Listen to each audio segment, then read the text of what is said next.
We are cruising to Desolation Sound Marine Park and the Discovery Islands. Our adventure starts here.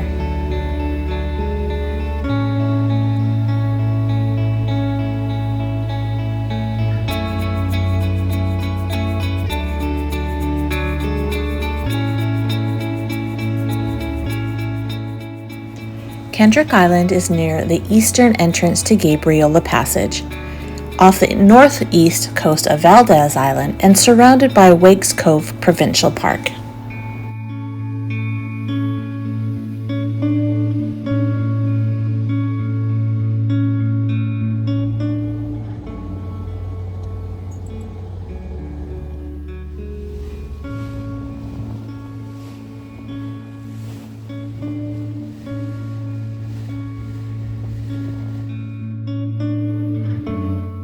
We cruised into Smuggler Cove, a beautiful all-weathered anchorage on the south side of Seashelt Peninsula. That is definitely a tongue twister.